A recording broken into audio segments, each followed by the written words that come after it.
first paragraph trying to tell us? It tells us self-government, which basically means democracy. But he is trying to tell us that technically the people who are right up at the top are there to serve you, but in fact it is the servants who give orders. So this is a very, very important statement.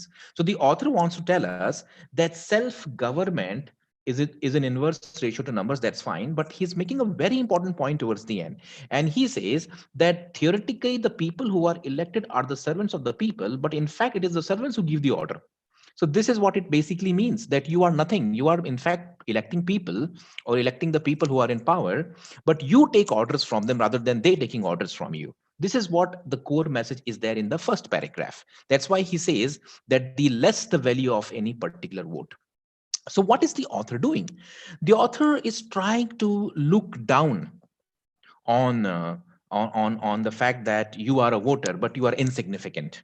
The next para says human beings act in a great variety of irrational ways, but most of them seem capable, if given a fair chance, of making reasonable choice in the light of available evidence. Democratic institutions can be made to work only if all concerned do their best to impart knowledge and to encourage rationality. So here we have a very, very important sentence. The author first of all says that human beings can work in rational ways, and he further extends that to democratic institution. So again, the theme is very much clear. The theme is basically politics, or rather not politics, which is a very broad term. He is basically talking about democracy or democratic institutions with respect to self-government. And he says that if people act in a rational way, then definitely democratic institutions can function. But today, in the world's most powerful democracy, the politicians and their propagandists prefer to make nonsense of democratic procedures by appealing almost exclusively to the ignorance and irrationality of the electors. So here, this paragraph has two parts. The first part is talking about the possibility that if people are trained in rational ways, they can take the right decision, but it is quite the opposite. And the politicians and the propagandists, what do? They take advantage of people's irrationality and ignorance. So this is the other part that the author says that for the democratic institutions to function, you need to have rationality in the voters. Otherwise, it's not going to function. So now you know that the author talks about self-government. He says that self-government can function, democratic things can function if people are rational in their approach. Correct? So we have summarized the first two paragraphs. Now we can go to the third paragraph.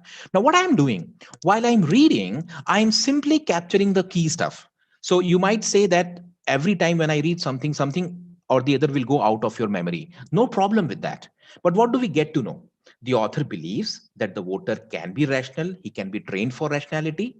And when he's trained for rationality and he acts in rational ways, democratic institutions can function. But in reality, the vice versa happens. And that he has given in the second paragraph.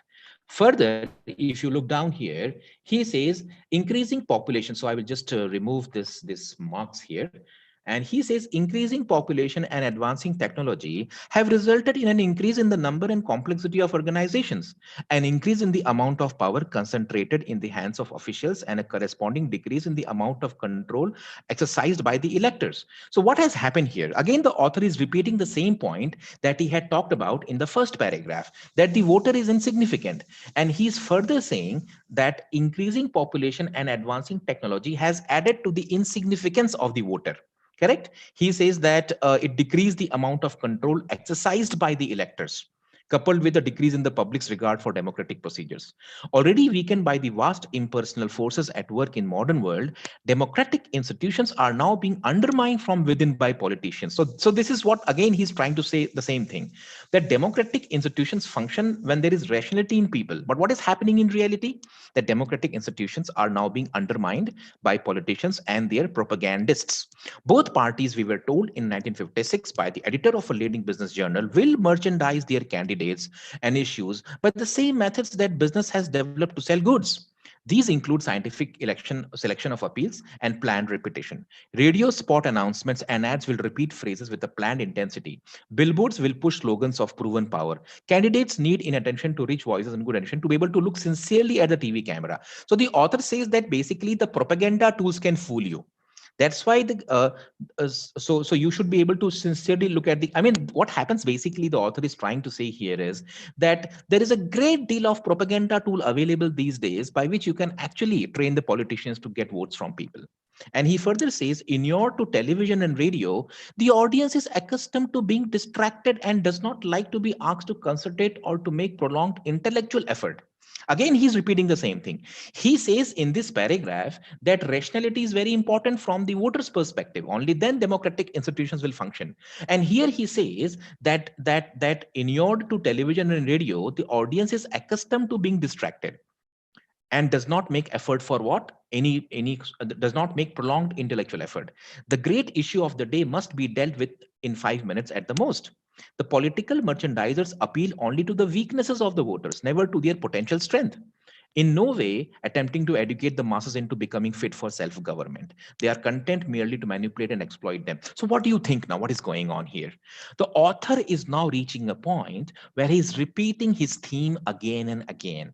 He says that democratic institutions can function beautifully if the voter is rational, but he says that the voter is not made rational. In fact, the politicians and the mass media, the tool which they use for propaganda, are trying their best to ensure that they don't become fit for self-government. This is what he's trying to say. And further ahead, when you go into in the next paragraph, it says here that for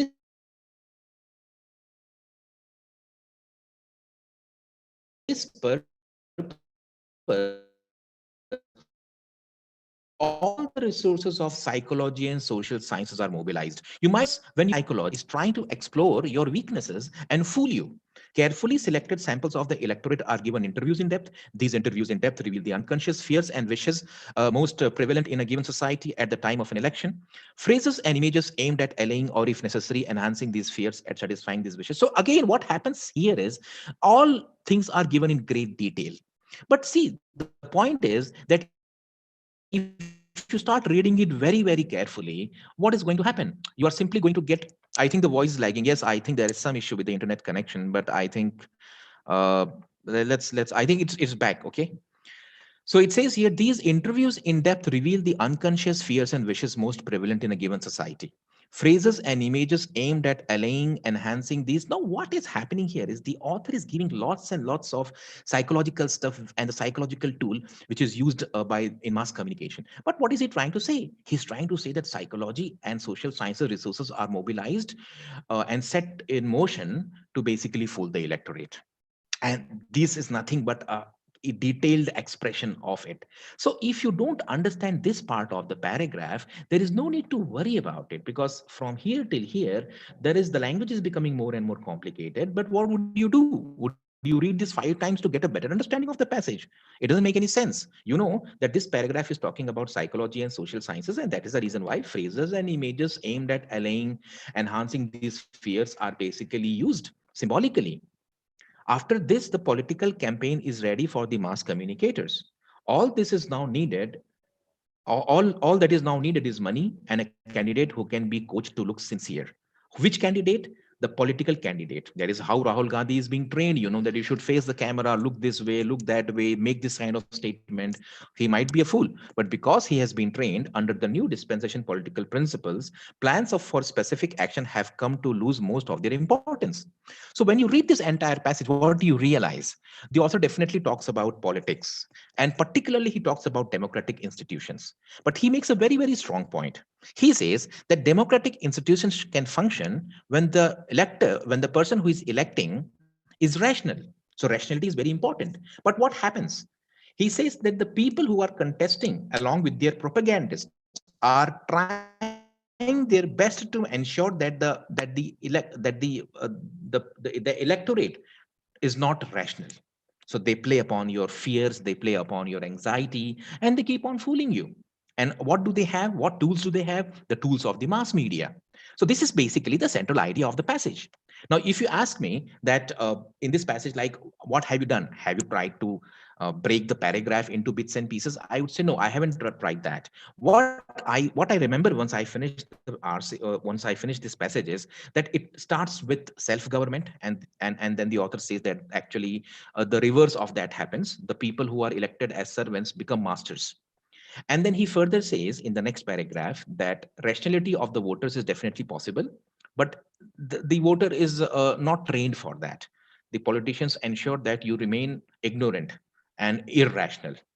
And then he further talks about the possibility of technology and the complexity of all those things which make.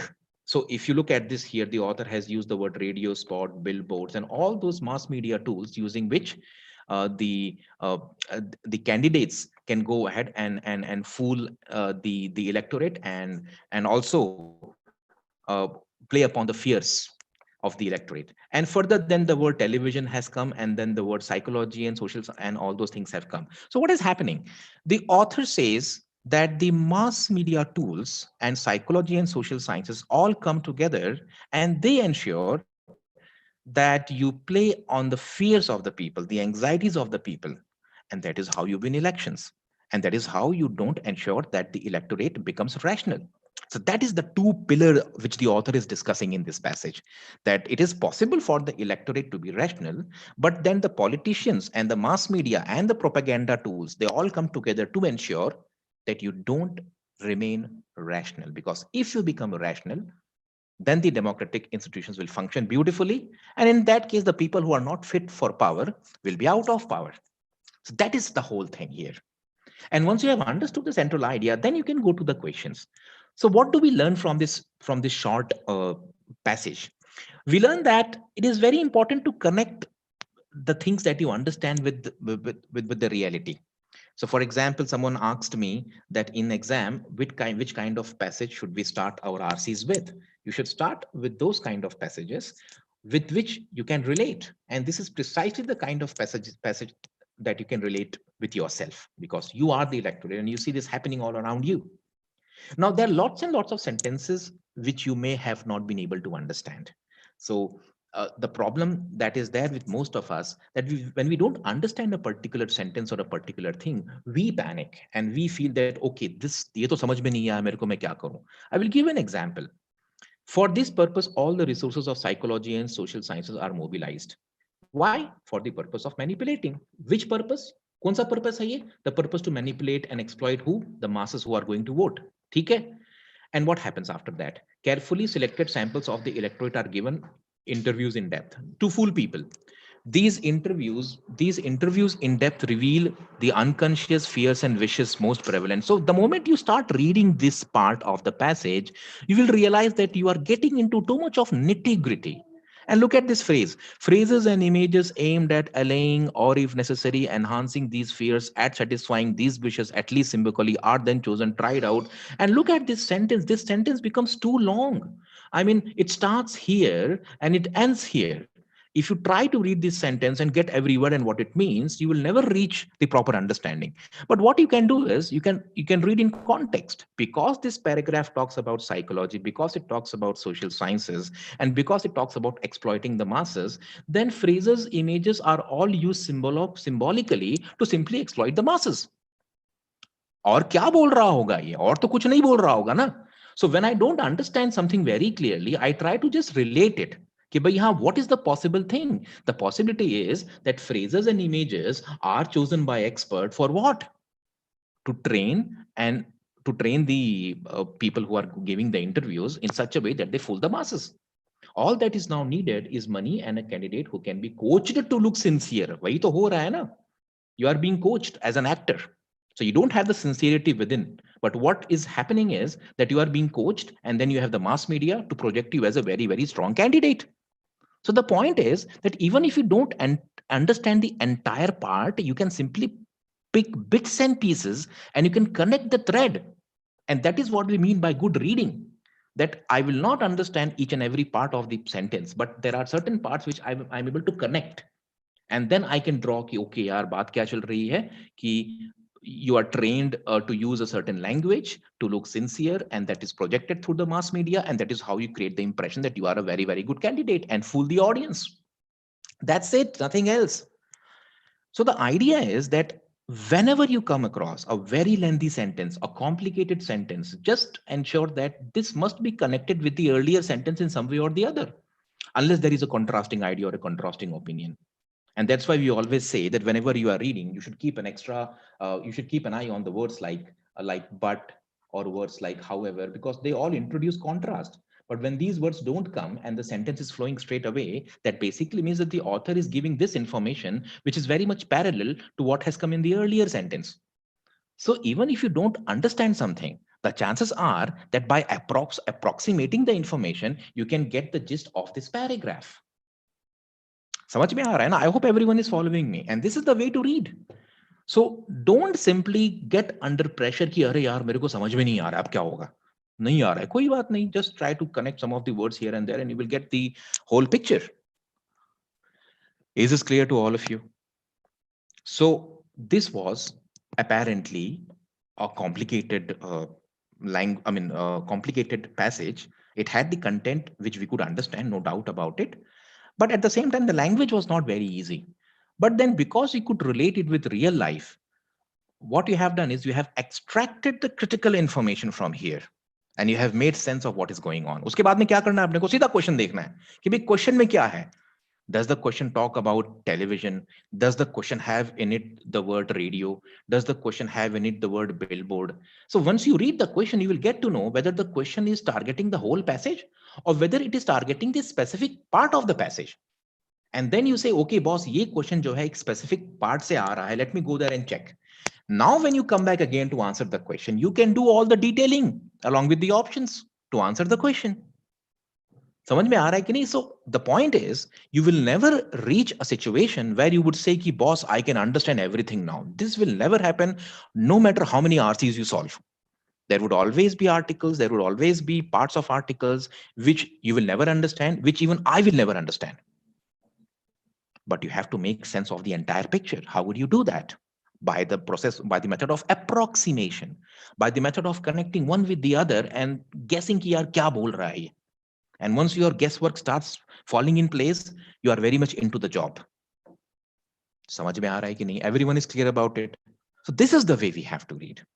So again, this is a very, very good reading passage. I mean, this is the kind of content which I think you will get in the CAT paper and also in the mocks. Not the kind that you come across in the editorials. Of course, they are fine. I mean, I don't say that they are bad source as such, but then they are not very much academic in style and in nature. Rationality, irrationality का मतलब क्या होता है? So there is a question from one of the students and he says, what is rationality, sir? So rationality का मतलब क्या होता है? Driven by reason. समझ में आया कि नहीं? Rationality means driven by reason. And what is irrationality? Driven by emotion. So your fear, guesswork means guessing the flow before. हाँ, मतलब एक guesswork क्या होता है ना कि मैंने connect कर लिया. जैसे phrases images था, phrases images used symbolically. That basically means that phrases and images, psychology teaches you how to impress. So even if you're not a very sincere candidate, you can use certain phrases, certain images symbolically just to fool the audience. तो ये psychology और ये social sciences और ये phrase और ये images symbolically chosen by experts सब बताता है मेरे को कि कुछ तो चल रहा है भाई, acting का काम चल रहा है. Some acting is going on and the actor is being trained. And who is the actor here? You can say either Narendra Modi or Rahul Gandhi, whosoever you want to choose. Are you getting my point? So this is how you start doing the connecting work. This is how we basically we all read when we are in a hurry. But that will come by practice. You be slow, be steady. What you don't understand, just check it out for a while. Don't worry about it. मेरा कहना ये है, because if you start worrying about every sentence, every word, then you would be in trouble. The first thing is you will end up taking too much time to read the passage. And the second thing is you will miss the bigger picture. And when you miss the bigger picture, there are lots and lots of options in the question, which you will miss. Why? Because those options have been designed in such a way that they either conflict or they are in support of the bigger picture. So once you have the bigger picture, it really helps you in getting rid of many, many options when you go and answer the questions. So this is the way we have to read. I mean, of course, some people who are very, very good at vocabulary and understanding such kind of text, they would not need to do any kind of approximation. They can straight away smoothly go through the passage. But for someone who is from engineering background, commerce background, he may not have a very, very good understanding. So he will have to do some sort of, so यहाँ पर there's a question. It says supporting the statement that we are influenced by prolonged exposure to our weaknesses. Yes, yes, yes. It is supporting the statement that we are influenced by prolonged weaknesses to our exposure. Correct. Clear to all of you? So there are lots and lots of words. So once you have finished with your reading activity, start looking at the words. There was a word propaganda or propagandists. So the word propaganda, what is the meaning of the word propaganda? Propaganda basically means spreading false information. So propaganda, Twitter has become a propaganda tool for many of the political parties. So when you see the word propaganda or propagandists, they can never be a good, it can never be a good thing. If the author is using the word propaganda or propagandists, he's suggesting that you are spreading false information as a tool of spreading false information. So now in the second reading, once you are done with the first reading, this is how go and you can again read the whole passage to get a better understanding. For example, many of you might not know the meaning of the word inured to, or the audience is accustomed to. So all these words you might not be knowing, but now once you have gone through the whole RC, this anyways has not played a much important role. But the audience is accustomed to being distracted and does not like to be asked to concentrate or to make a prolonged intellectual effort. That means basically we don't want to uh, put intellectual effort in understanding something. That is what the author says. So even if you don't know the meaning of the word inured to, even if you don't know the meaning of the word accustomed to, still you can make sense of what is going on. What is going on here? That most people don't want to make any intellectual effort in understanding something. They want to be simply passive observers. This is what the sentence says.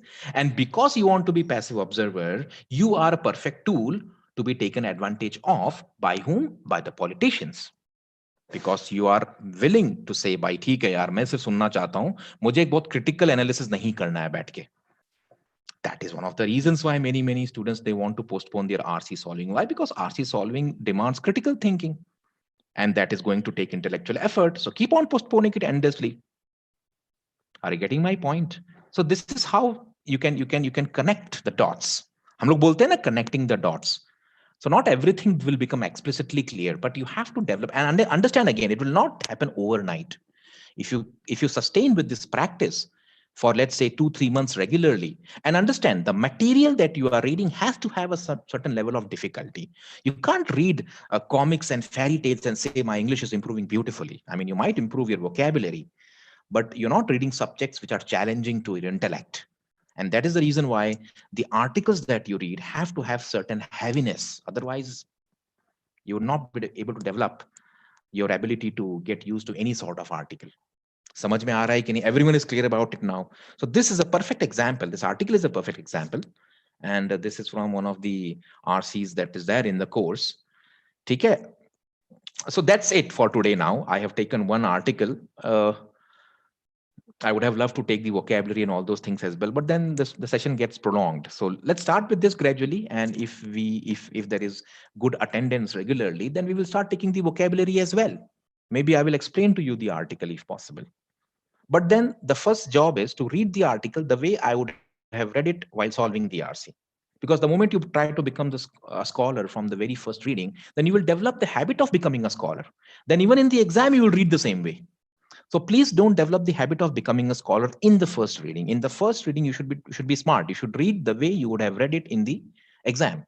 And once you have finished reading that way and you have got the broader picture, then you can go ahead and become a scholar to understand the nitty-gritty of the writing style, of the words and the vocabulary. Then it's a different thing.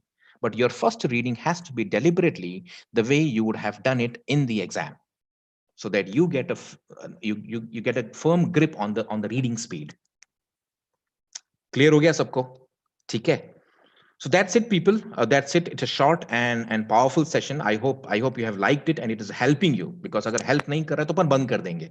Doesn't make any sense. But if it is helping you, if you feel कि हाँ sir मेरे को फर्क पड़ सकता है इससे, we will continue. ठीक है, people. Thanks a lot, everyone. ठीक है, चलो.